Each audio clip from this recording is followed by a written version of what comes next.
This is Fernie with the Transition Podcast, Life After Sports. Today I have a really good friend of mine, a special guest, somebody that I've been chasing for maybe now 3 months or more to get on here, but he's a very busy individual, rightfully so. And more importantly, he's a friend of mine. I was very blessed to meet him during my days in college baseball at FIU. I got to train with him. I got to learn from him. And then as a minor league baseball player, he may not know this, but I got to follow him a lot. So today my guest is Raul Ibañez, the former Mariner, Yankee, Kansas City Royal. Keep going, Raul. Philly, and a little bit with the Anaheim Angels as well. You were with, that's right, with the Los Angeles Angels in 2014. That was my last. That was my last year. But yeah, they're all great experiences. They were all great places. I can only imagine. So, thank you for being on the podcast. I know that you have a lot going on now, as I know that you are the special advisor to the president of the LA Dodgers. I can only imagine the responsibility that entails. Thank you. Yeah, it's a great organization, and the people I work for are really special people. How's that going? It's fantastic. I mean, you get to a place where I wasn't going to do anything when I was done playing baseball. Within baseball, I had opportunities, I had offers. I was just going to do a little bit of television, which is what I was doing at first. And Andrew reached out and called me, and it's probably the only place that I would do this, what I'm doing right now, just because of the special people. You know, you and I, Fernie, parallel lives from the perspective that we like people and good people, and I work for Andrew Friedman, who's just an exceptional human being. He's brilliant. He's the smartest guy in the room, but he never acts like he's the smartest guy in the room. He acts like everybody's opinion's valuable, and he's just a special environment, and he's created it. Well, he's definitely created an amazing team. The Dodgers are loaded. How do you guys feel about the playoffs? I think the playoffs are certainly at reach, there's no doubt. Yeah, it's something that we kind of expect from the beginning of the season. In the off season, the playoffs is something that, as a Dodger employee, we expect the postseason. We expect the playoffs, and the World Series. The World Series is what we're striving for, and not just to get there. We've gotten there back-to-back years, and in 2016, we got to Game 7 of the NLCS and wound up losing. So it was almost 3 years in a row where you make the World Series, but you lose and you fall short. And so this is the year that we're hoping for. So the postseason, absolutely, but this season will not be successful to any of us at the Dodger organization if we don't win the World Series. Wow. So the band is high. Yeah, the expectations are really high. And we have the team to do it. We have the personnel on the field. Dave Roberts does a fantastic job. George Lombard, who's a local Miami guy. Remember George? I remember George. I see him coaching first base. Yes, he's a fantastic first base coach, really bright guy. Dino Abell, Bob Guerin, Rick Honeycutt, Mark Pryor is a bullpen coach. Our staff. You guys have Mark Pryor? Yeah, he's fantastic. It's crazy. I always say a story. Lewis pitched.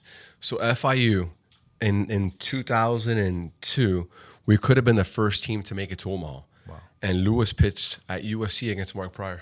Is that right? Yeah, we lost 3-1 at USC at Southern Cal. Mark Pryor was throwing 97 in the 9th inning. He went the entire game. Yeah, he was a beast. He was a beast. And then, speaking about Dodger baseball, Doug's really good friend, Nick Castellanos, was just traded to the Cubs. And one of the reasons why he went to Chicago was because the Dodgers have a lot of left-handed pitching, and Nick is a very he's got a solid batting average against left-handed pitching, and kind of that move was intentional. That the Cubs feel they're going to be in contention with you guys, and you guys have a lot of left-handed pitching. It's amazing how baseball's evolved with factoring all these numbers, and on base percentage is now a big deal, and launch angle and whatnot. But I know that you and I have talked more about baseball in the last couple of months as well, and you said that baseball's evolved tremendously. Yeah, it's in the front office. It's really evolved. For as much as the baseball traditionalists may try to fight it, it's not going anywhere. This is this a new way? Yeah, absolutely. It's a new way, and it's not where it's all analytics. and it can't be all old school thinking. And so it's collaboration, and that's a word that we really like in the Dodger organization. It's collaboration. It's everything. You bring everything in. Fernie, the way I look at it is I used to think, you and I, when we were growing up, everybody talked about who's tougher, who would win in a fight, Chuck Norris, Muhammad Ali, Mike Tyson, or Bruce Lee. Well, now any UFC fighter, a low-level UFC fighter, will probably, and people may not want to hear this, will probably destroy any of our childhood idols because they've taken all the martial arts, incorporated them, and they attack the opponent. And that's what really has happened in baseball. We're taking everything. We're taking biomechanics. You're taking measurements. You're looking at the data analytics, sports science. You're putting everything together, and you're integrating it to create a better baseball player and a better baseball club. It's unbelievable. And I see it all the time with like the shift and I'm like, dude, how do these batters, like, how do they get a hit when you have a shortstop playing behind second base? Why doesn't nobody bunt?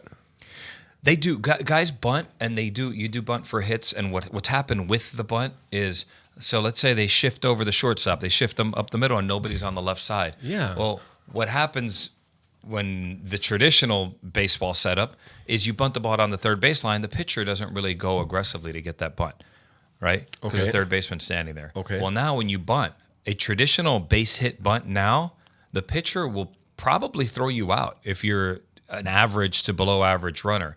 You have to bunt it firm. But as a kid growing up, what did they always teach us? You bunt the ball soft. Okay. So bunting the ball firm is a new skill that has to be practiced and acquired, and some guys are getting a lot better at it. Bellinger and some of the guys on our team. Are they working on that? Yeah, they will. Muncy will drop down bunt base hits. But the truth of the matter is, if you're facing Cody Bellinger, you're facing Max Muncy, 30-plus homer guys, and they bunt for a base hit, and you're the opponent, you're probably happy about them bunting for a base hit, right? Okay. Because they didn't hit the ball out of the park and put a run on the board. So, you have to balance those options, but it is important to be able to do it, keep them honest, you get on base, and you keep the line moving. And our guys do it. They practice, they work on it, and to their credit, they're doing it. That's amazing. Yeah, no, I see it all the time. Baseball has definitely become entertaining.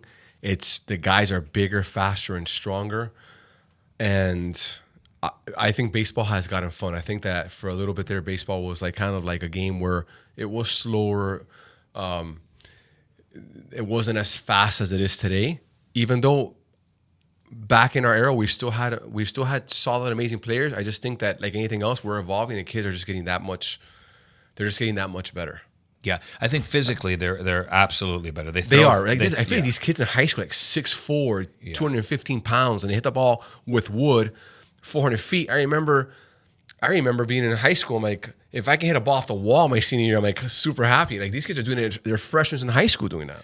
Yeah, absolutely. And Fernie, Westminster Christian, their high school schedule, they do a fantastic job of putting. My son's there.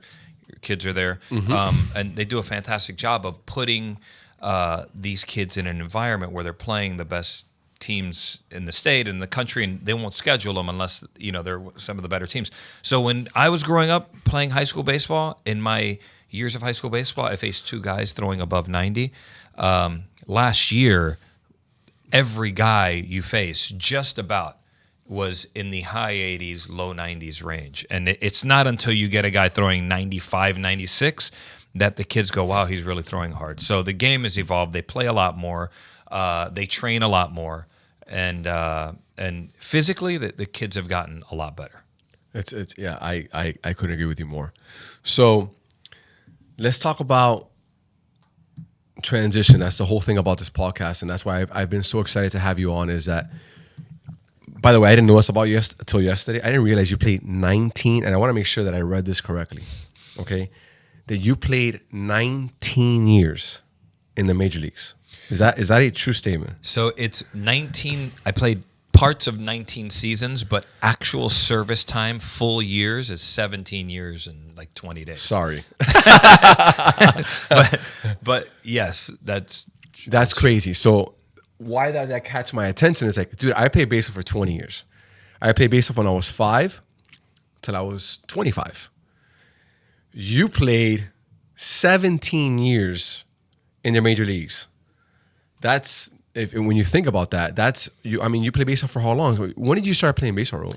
I think I played like 23 years of professional baseball total, maybe 22 or 23 years. Oh, because we're forgetting the minor leagues. Yeah. Oh my God. Yeah. So I think you started playing like, I don't know, like you're like 4 or 5, like everybody else, and then just play until 42. I was very blessed, very fortunate. You were 42 on a major league baseball field? Yeah, I was 40. I was 42 my last year. Dude, I thought you were like 30 years old. You look so young. Man. That's crazy, man. 42 on. You were 42, hanging in there with the best of the best. Yeah. I don't know if I was hanging in there, but I was there.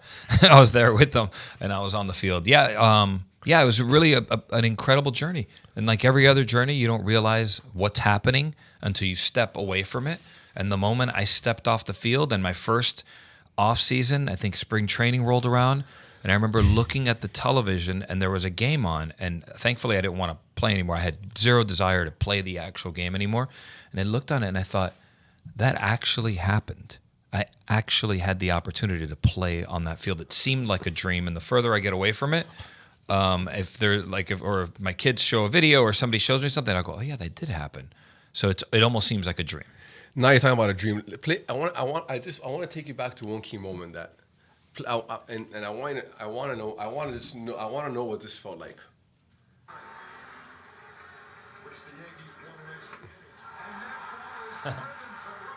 You're pinch hitting for ARod in the bottom of the ninth, right? Yes.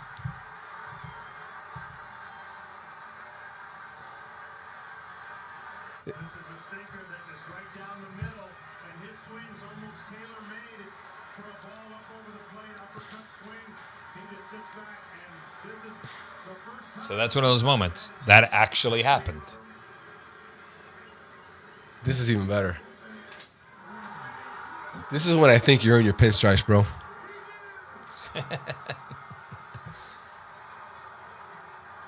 I won't forget that. I can only imagine what that means to you. Yeah, honestly, that's one of those things that was one of those moments where I was living in Philadelphia after this postseason, and I walked down the stairs, and my son RJ is watching this happen again, like 2 weeks after it happened, and I literally, let me say that again, it was like 2 months after it happened, because it was like December, it was really cold, and I walked past him, and I looked, and I stopped, and I walked back, and I looked at it again, and I said out loud, gosh, that actually happened. You know, because when you're in the moment, you don't realize what's happening. You're so locked in.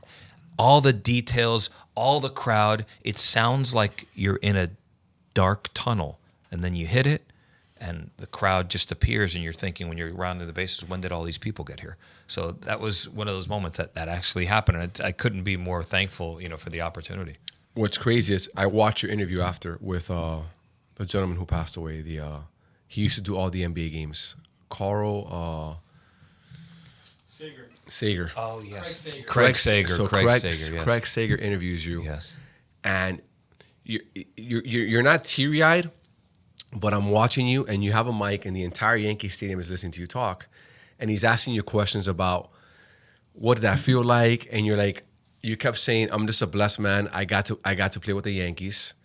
Yeah. I played for the best crowd in baseball, and you could just see the humbleness in your heart of what that was like, and it just shows a lot about who you are. Like you were in the moment that could have been about Raul Ibañez. You made it about the Yankees, and I don't know if that's a cultural thing as much as it is a Raul Ibañez thing. But I thought that was awesome too, and I think the crowd loved it. I could tell you, I know for a fact you're in your pinstripes here, man. That must have been like the respect there must have been unbelievable with your teammates, and to pinch hit for Alex Rodriguez in the bottom of the ninth, and having, I mean, you guys were loaded, man. I can't even imagine what that locker room was like, man. So yeah, the environment. We had the Yankees have always done a really good job of getting players that were everyday players. And have been in the past have been really good players or star players, and bringing them into that environment, and I think that creates the environment in New York creates some intensity for you, much like Philadelphia and Boston. It creates some intensity for you that you kind of need as an older player. you really enjoyed. Like I enjoyed being on the East Coast, playing for the Phillies and playing for the Yankees, and going to the restaurant, to pick up lunch or something, and the guy behind the register saying, "Hey man, what happened last night? You struck out. With the bases loaded." Like calling you out like that. Yeah, I actually enjoyed the accountability of it. I enjoyed it because, and then you could always jab and spar back and forth. You guys go to New York. You know, the people in New York and Philly, they don't get offended. They're honest. They're real. They're real. They'll just tell you to your face and keep walking, and nobody gets offended by it. And I think it's a really, I love it because it doesn't waste time. We don't, they don't fake it. They'll go, "Hey, I really like what you did last week, but this week you've been terrible." And I love the accountability in those towns. That's amazing. That's amazing. So let's talk a little bit about Raul's mindset. And this is what I think. There's no way in hell that you played to the age of 42 with the best players on the planet, the top 1%, without having a strong mindset and a strong work ethic and character.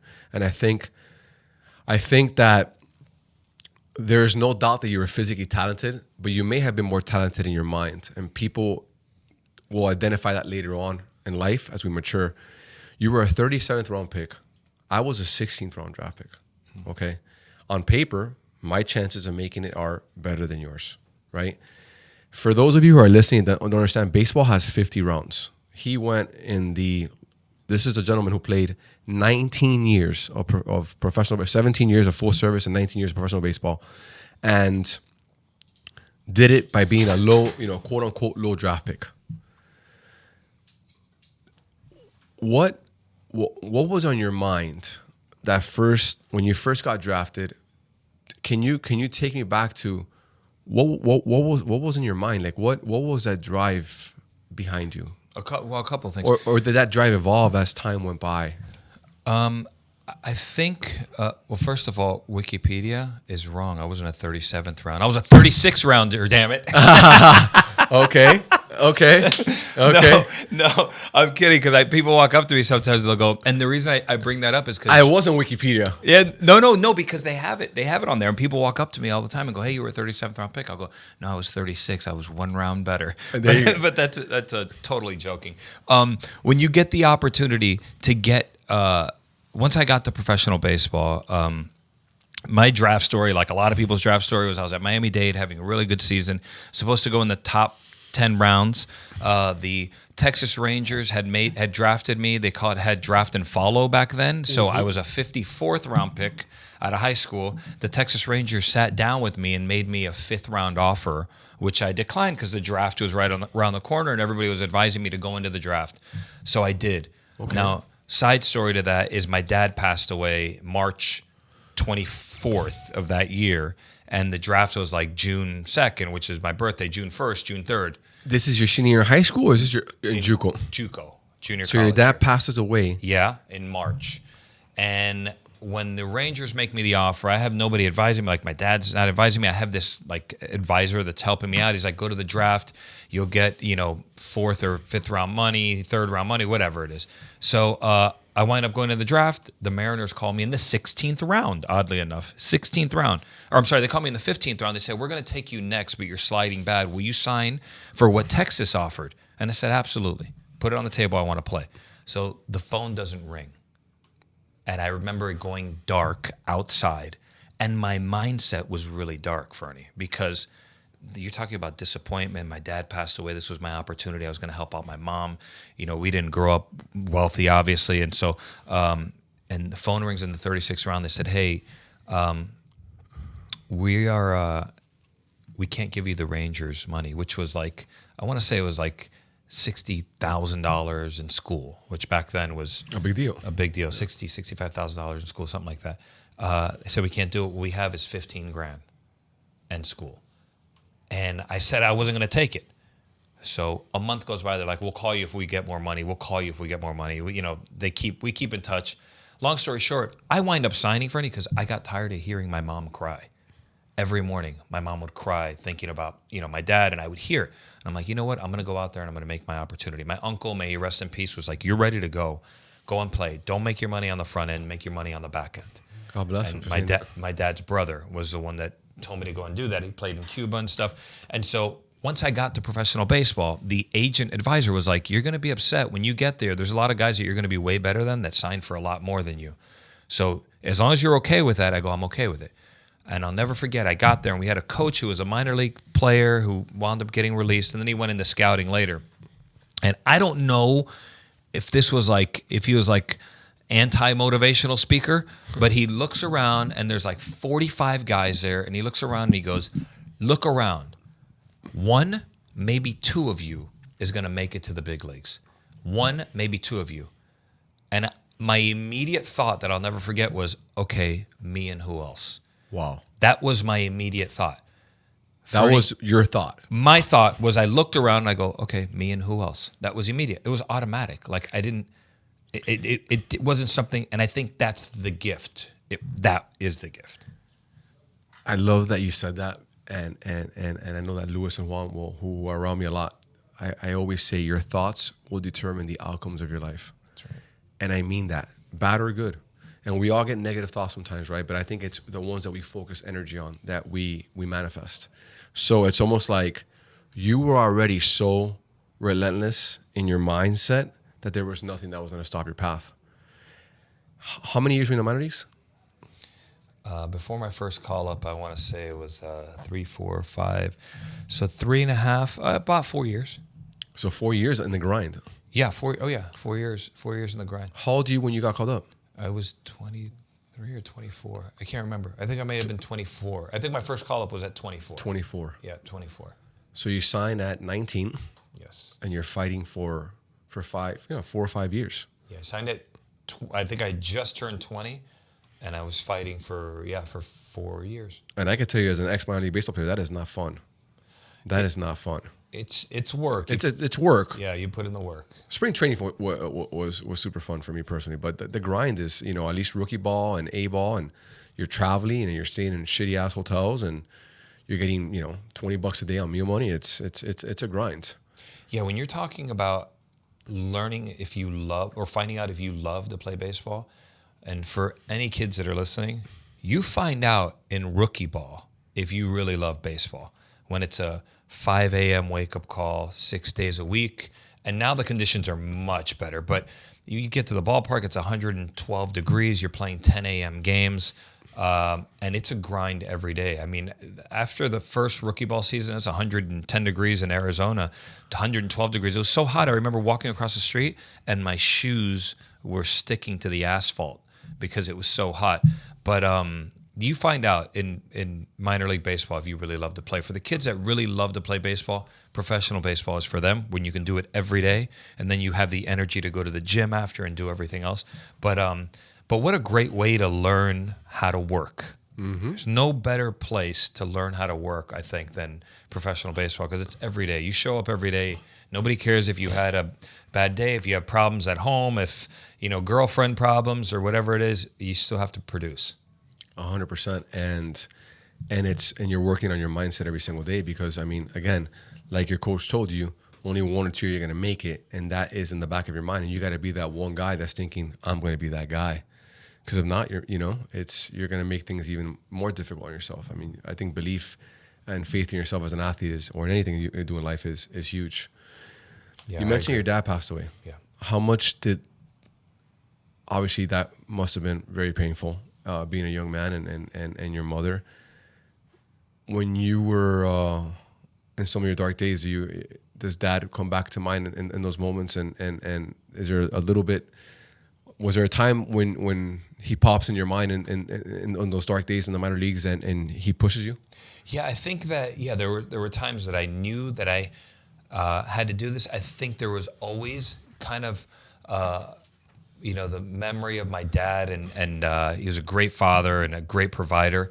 That memory always pushed my sails a little bit.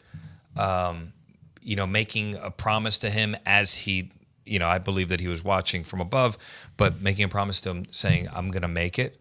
I believe that too. I think that always pushed me a little bit. But to be honest with you, what pushed me more than anything was the love, the passion, the drive, the process you and I have talked about, the the intricate detail of taking a perfect swing, and that's what you create. It's, I kind of felt The like science behind a baseball swing, right? loved it, and the science and the art, the detail where you go, you know what, he did this last time.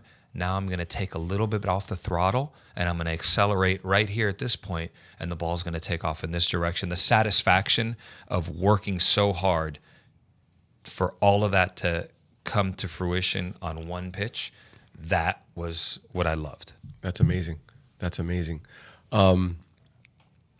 Let's talk about character and how important that is for anybody who's in the minor leagues or in business. How did baseball help you develop the character that you have today, that you've transitioned now into life? What talk to me about that? Like, I tell my kids, I don't win or lose.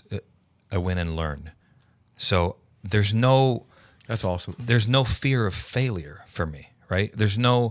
I failed so much in my life, and I tell young baseball players this, I have no fear of failure. I don't care if I slip and fall on the asphalt in front of 10,000 people. And that may be something that's scary for people. It doesn't bother me one bit. I've failed on the biggest stages and in the worst ways in front of thousands, tens of thousands of people, and then on, hundreds of thousands or millions on television. And there's no failure that comes my way that I'm afraid of. So I'm constantly trying new things. I'm not afraid to look bad. If there's something that's on my mind that I want to learn about, I'm going to go and do it. I'm going to ask the question. I'm the guy that's going to raise my hand and not be afraid of your judgment if I ask the stupid question, because I want to learn, I want to move forward, and I'm not afraid to fail. And that came directly from the game. And that's amazing, because baseball is a game of failure. And one of the things that I always talk about I can relate to is that I'm not afraid to fail either. Mm-hmm. I don't know any better. It's almost like it's just a part of the process. It's just, I failed. Okay, I got to do it again. That's right. Whereas if sometimes the individual who hasn't played sports or hasn't been around the game of baseball, failure to them is like the it factor, right? It's like, I failed and I got to crumble and I got to go away. And I think part of it is because they're afraid of judgment. That's right. But you strike out, your ass needs to get up to bat a second time and a third time. And you got to have, I think baseball players, this is a good and bad thing sometimes. I think we have a short memory. That's right. Right? You got to have kind of like a short memory. You have to, yeah. You kind of forget that you had a shitty at bat and you got to move on. And I think we can do the same thing in life. I think sometimes we fail. We recognize our failures. We say, I'm sorry. But it's what do we do to get better and not make that same mistake again? Well, we put labels on kids like ADD or ADHD. I'm ADD HD times 10. I'm with you. It's the best. It's the greatest gift for a baseball player, and people that are high achievers too. Most of the high achievers that I know are really ADHD, that they can hyper focus on one thing, and the world around them can dissolve. But the rest of the time they're kind of scattered and they're floating. I'm kind of like a floater. I like to float. I like to learn about this. I like to do this. If you put me in a room and make me do something for too long of a period of time, I probably have a tough time with it. But if you get that one thing that you get hyper-focused on, like what you've done here at JAG, you get hyper-focused on something, that thing takes off like a rocket ship because you know how to use that focus and energy. Yeah, and I think that passion plays a role too in our character. I think that you as an athlete, one of the things that you have to have is a vision. Mm-hmm. And when you have a vision, mm-hmm. you see that, you create a system to try to get there. And that system, you and I both know that it's not always going to have a straight line. Mm-hmm. There's going to be, it's going to have its curves. And that's what drives you and keeps you going. And I personally don't function well without a vision. I'll go into space, dude. Like I'm out of the conversation quick, or I'm just not interested. But I've been that since I was a kid. And yeah, I think that nowadays kids do get labeled and people get labeled. Talking about that, let's talk a little bit about, because I want people to also, and especially in South Florida, where Miami is a hotbed for baseball. Mm-hmm. and you and I have our kids play baseball together. We always talk about how character, process, discipline, respect, moral, faith all plays there's a huge correlation to being an athlete. Being an athlete is not just having a physical tool, right? A lot of it is, I think it's mindset. I think 90% of the game is mindset. Being, I think we're very blessed at Blueprint, and Blueprint is where our children play, and we don't even know how. It's funny, God works in mysterious ways. This whole thing kind of came about. Nobody planned it, but it happens.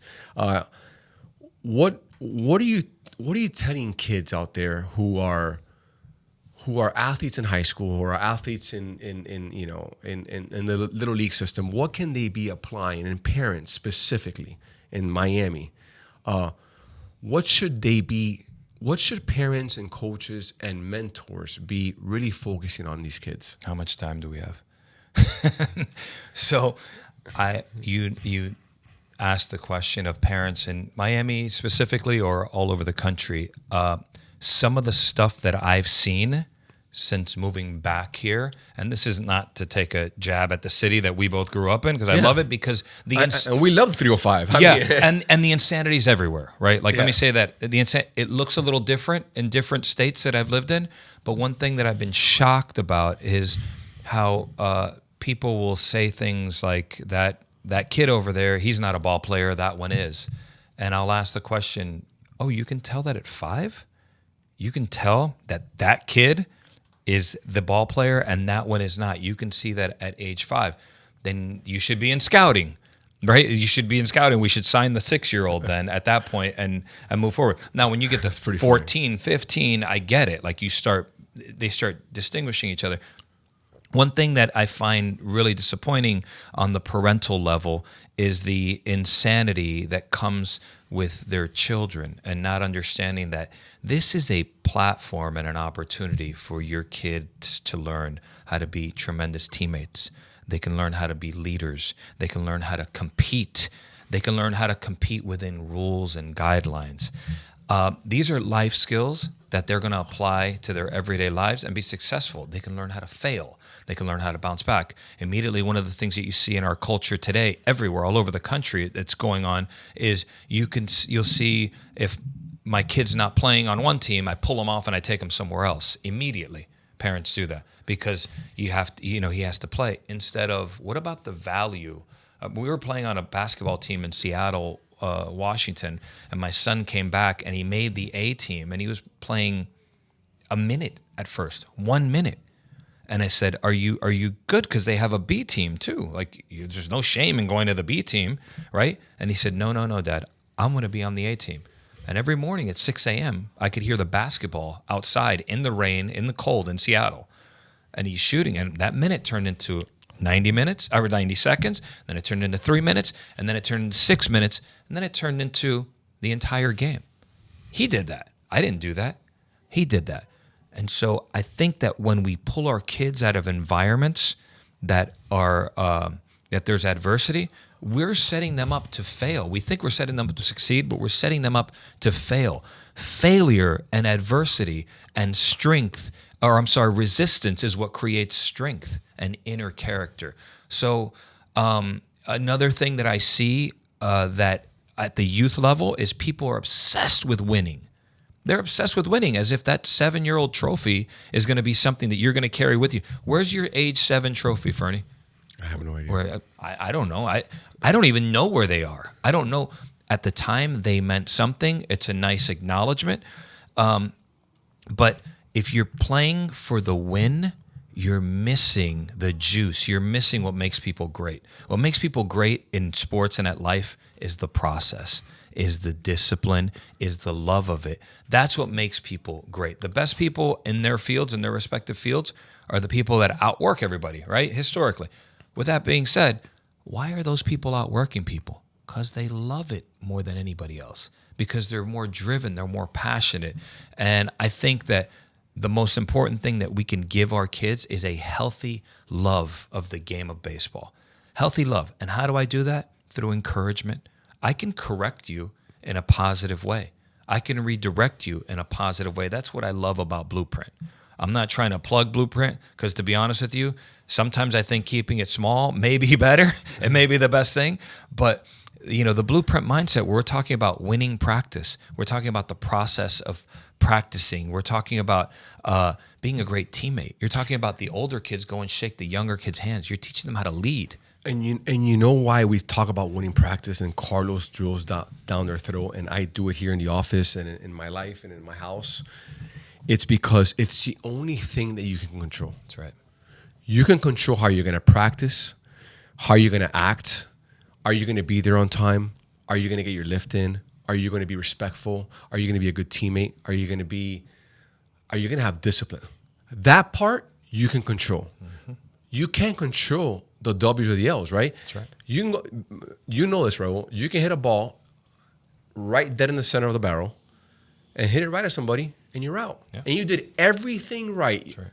The whole week that you prepared, the 1,000 balls that you hit for that one pitch, and you're out. And then the other guy hits a bloop single, hit the ball wrong, swung the bat awful, but there's a hit on his scorecard. That's right. And yours has a loss, right? That's right. And I think that sometimes you're right, people have become obsessed with wins. And I think that that's a false sense of security. And if that makes any sense at all. It's a totally false sense of security, and it's putting the focus on something, like you said, that's uncontrollable. So I think that there's a lot of value. I've been on 100 loss teams too. I learned as much or more during those 100 loss teams than I did during 100 win teams, or during the I once went 0 for 35. I learned as much about myself in that 0 for 35 or more about myself than when you go 20 for 30. You learn more in that failure, in that struggle, and there's more growth. There's more opportunity for growth. So with kids, you find out who you are. You find out who you are. You absolutely do. You find out who you are, and listen to me. Nobody wants to fail, but I'm cool with failing now. Like I'm like, fuck it. If I need to fail, right? Because that means that I'm in the game and I'm getting better. When you start winning a lot, you kind of forget what defeat feels like. And sometimes we need to be humbled. And that's another thing the game of baseball has taught kids is to be humble and whatnot. And I think that specifically in Miami, parents sometimes have, I don't know if they're living vicariously through their children. I don't know if that's the right statement, or if they think that watching ESPN is what they want for their children. The funny thing about that is, too much was given, much is expected, and they don't realize the pressure, what it takes to be a big leaguer, and that's, I want to talk about that. Forget about the baseball part. What does being a major leaguer entail that people aren't looking at? What are people not seeing? I think that, and it could be from your life, man. It could be. Yeah, so I've always been a glass half full type of mindset. So I don't really see the downside as often. But one thing that you do get as a major leaguer is you do, if let's say you don't show up to a gathering of friends because you were tired, when you weren't a major leaguer, nobody cared. But when you're a major leaguer, then you're big leaguing people. You know what I mean? I got it. So Raul's too cool for us now. Yeah, he's too cool. Oh, are you too cool for us because you're doing this, that, and the other? So the outside perception, and sometimes you have to insulate yourself from it a little bit because the outside perception can be jaded or changed, and people's expectations of you change as to how you're supposed to behave. And that's why it's so important to have your own process. Focus on what you can control. I can't control what people think about me. I can't control it. So I don't even try. My attempt is not to please other people. My attempt is to please myself and the people that really love me, my really loved ones, the people that are around me. And I try to teach that to my kids too, is take care of the people that are in your immediate circle that really, really care about you. And then if you, moving forward, for those that aren't your real friends, it doesn't matter what they think. But with that being said, I also think that one thing that there's a great gift in playing Major League Baseball is philanthropy, where you can get outside of yourself and help people that are less fortunate and help great causes. And that is something that really excited me about playing in the major leagues, is that I can say hello to the usher at the stadium, shake their hand and say, "Hey, Marge, how are you?" and give her a hug and ask her about her son. And that means the world to that person, just like it means the world to visiting a hospital when there's a sick child in there and walking into that room and them lighting up because you bring them a jersey. See, at the end of the day, people don't really care about what you did on the field. They care about how you treated them and how you made them feel. And I think that is, we can do that with 12-year-old kids. We can teach 10-year-old kids how to go and feed hungry people or hungry kids, or spend time with kids who are sick, and play video games in a room with a kid that doesn't have, his friends can't come into the room, right? Or, they're at school or whatever. And just to teach our kids to be able to give back and think outside of themselves, make an impact on the world around them in a positive light. I think that's a great platform for being a big leaguer, but also being a young kid, a player who's playing in high school baseball or even in Little League or travel ball. I think we should be teaching those lessons to our kids. I couldn't agree with you more. And I think that for most of these kids, 9 out of 10 are not going to play in the major leagues.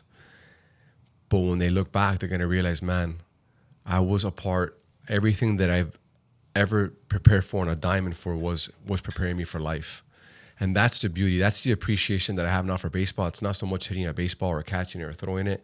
It's really when I look back and I say, man, the whole time I thought God wanted me in the major leagues. And what he was doing was preparing me for life, to be a husband, to be a father, to be a businessman, to be a good friend, and just to lead people. And I think that is what this whole thing and journey is about. And yes, some kids will have the ability and physical capabilities to play in college baseball and Major League Baseball or professional baseball or whatever it may be. But in the end, whether or not you do that, the game can still give you a lot of tools and for you to utilize in your personal life and in your business life and in life overall, which I think is the biggest game that exists, which is the game of life. So as you start to wrap this up, I guess I'll ask you 2 questions. Your funnest moment in baseball, and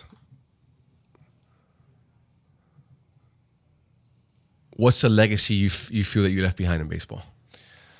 So I think the most fun I had on a baseball field, that's a tough one, because there was many. Yeah, there was so many times where I was having a blast playing the game, but it was in a weird way, right? Like, you're having a hell of a lot of fun, and you're really enjoying what you're doing, but at the same time, you don't realize you're having a hell of a lot of fun and enjoying what you're doing, because if you focused on the fun, then I wouldn't be focused on what I'm doing. But I think, first big league at bat, I couldn't really enjoy that when I was too nervous. But how were you nervous? Nervous. I thought the entire stadium could see my heart pumping out of my chest, and I think first postseason call up to the big leagues. I mean, the World Series experience, getting to start in the All-Star game, that was a cool one.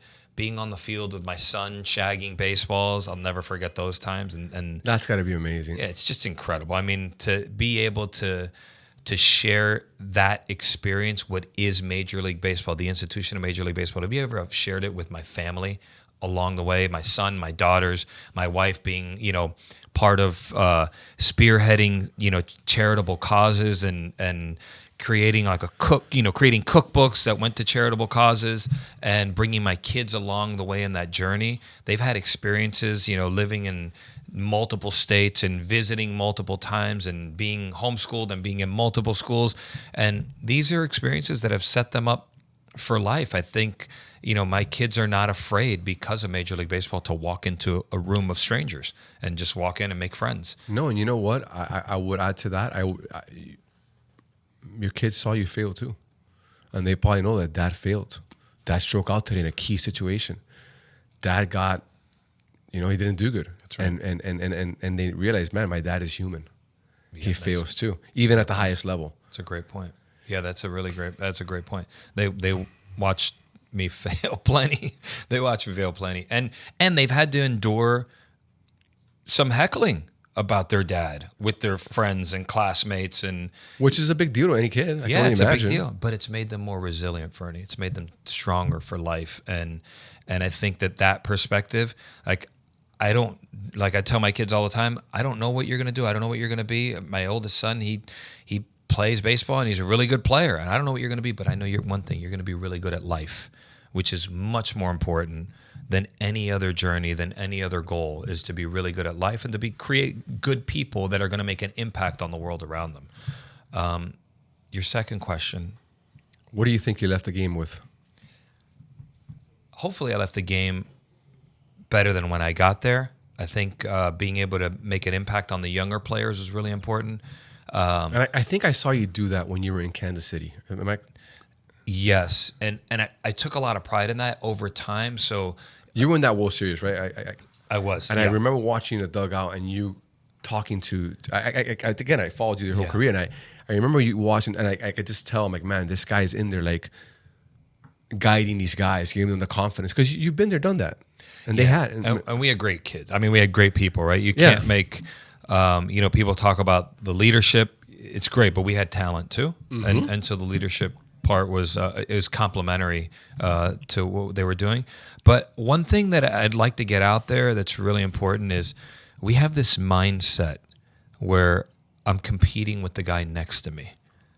There's this mindset where I'm going to take his spot or he's going to take my spot. And you've already lost if that's your focus. My focus was I'm going to push myself every day. If I need somebody around me, next to me, behind me, pushing me, then I've got problems.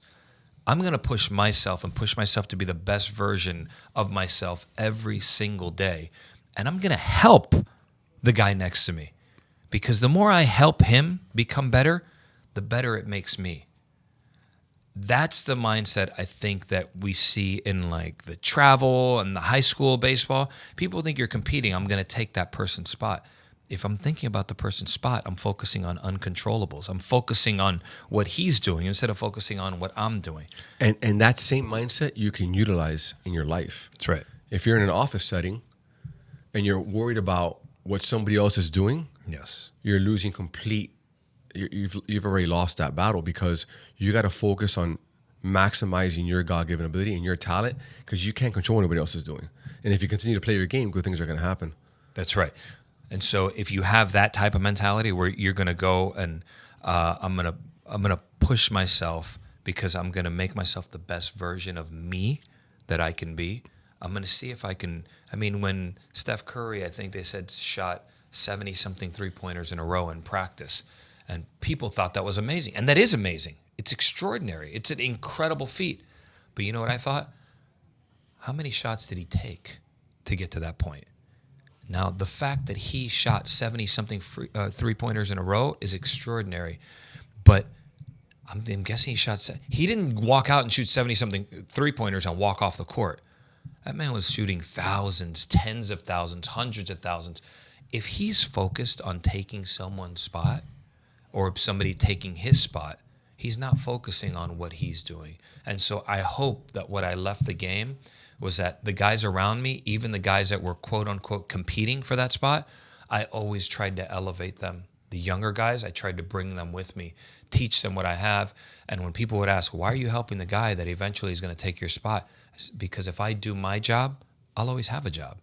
I'm focused on doing the best I can be, but part of my job is to help the guy next to me and create a better environment, because at the end of the day, it's about team, it's about we, and it's about the win.